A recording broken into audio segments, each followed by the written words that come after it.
Welcome to my channel on the best of fantasy. Today I am reviewing Stephen King's The Drawing of the Three. This is book 2 in the Dark Tower series. There might be some minor spoilers in this video for book 1, The Gunslinger. I'll put a link in the description below to my review of that. The Drawing of the Three is essentially a mustering of Roland's companions for the quest for the Dark Tower. And it picks up where the gunslinger left off, just after the mind-blowing palaver with the man in black, who did a sort of tarot card reading for Roland that included foreshadowing of the prisoner, the Lady of the Shadows, and death. Now this reading of the future comes to fruition in the Drawing of the Three, but not always in ways that you might expect, as is the way with prophecy.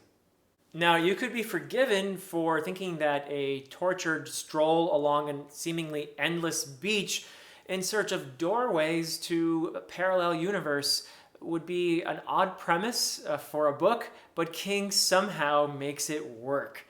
In addition to the ever-present lobstrosities, there's a lot of skillfully built-up tension between the characters and some action, such as a Tarantino-esque shootout, and some brilliant humor, much of it to do with Roland traveling between his world and ours, with some linguistic differences leading to some fun awkwardness. My admittedly ignorant notions about King before beginning the Dark Tower series did not include the fact that not only is he an excellent writer, but he's got one of the quirkiest and most enjoyable senses of humor that I've ever come across. King's popularity as a writer perhaps is the cause of some snobbery about him. And sometimes I think people might mistakenly dismiss his writing. But he is an author who gazes unflinchingly at the human condition and spins tales that might be bizarre, but nevertheless unerringly reflect who we are, our deepest desires and fears. Speaking of desires and fears, let's take a look at the characters. They are as motley a collection of the maimed and the flawed as you could ever find. And at 2 books in, Roland, the gunslinger, has already become an iconic literary figure for me. From the beginning of the Drawing of the Three, something happens to him, and I'm not going to say what because I'm trying to keep this spoiler-free, but something happens to him that causes him to observe with typical understatement, "I see serious problems ahead." His biggest problem, though, is probably the combination of his relentless obsession with the Dark Tower, along with the fact that he still has a conscience. The sacrifices that he makes along the way are ghosts that haunt him, and so are the sacrifices he thinks he's going to have to make. Eddie Dean is from what appears to be our world in the mid to late 1980s. He's a lovable and surprisingly resourceful, intelligent, and just a very observant heroin addict. And he's about 20 years old or so. And King really makes this character come alive, and his relationship with Roland becomes remarkably poignant. Partly because I think of Eddie's relationship with his older brother, which we get snippets of as well. And this happens in a relatively short space, very effectively, living in, I would say, about 1964, but also in our world. Odetta Holmes is the next important member of the cast. And as a black woman involved in the civil rights movement, Odetta knows what suffering and injustice are.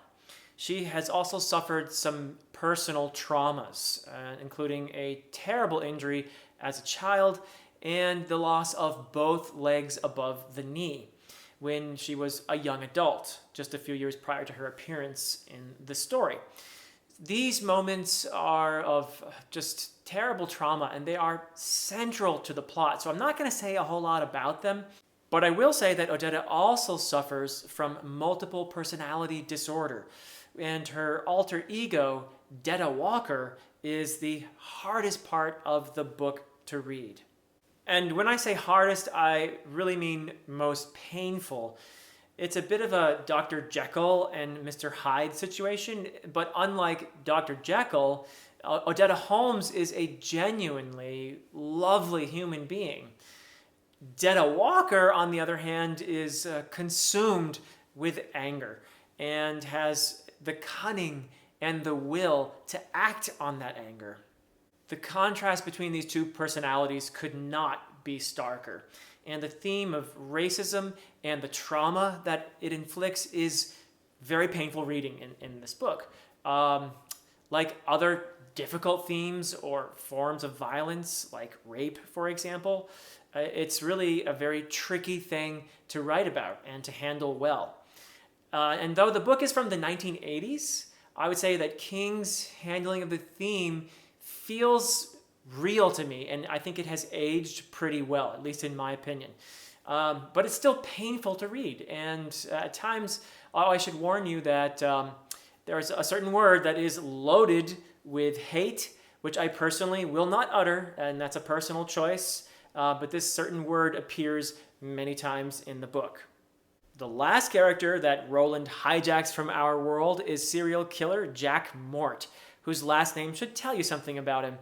His part of the story is the briefest, the most surprising, and perhaps the most suspenseful. Weirdly, I laughed the most, I would say, during Jack Mort's part of the story as well, especially toward the very end of it. I can't really say too much more about that character without some spoilers, so I'm going to leave it there. To sum it up, The Drawing of the Three has depth. It is engrossing and bizarre and fun, and it certainly has sealed the deal for me, making me really want to read the rest of the series and get a sense for its unique place in fantasy. Even among Stephen King fans, the Dark Tower series seems to be something of a niche read, and I'm not really sure why that is because I haven't read anything else by him yet. But I can say for sure that I am loving this series so far, and I can't wait to continue. My next review will be R.F. Kuang's The Dragon Republic, Part 2 of the Poppy War trilogy. I'm trying to get ready for the release of Part 3, The Burning God, next month. So I'm going to be good and ready for that. And I hope you will join me for that review in the not-so-distant future. Until next time.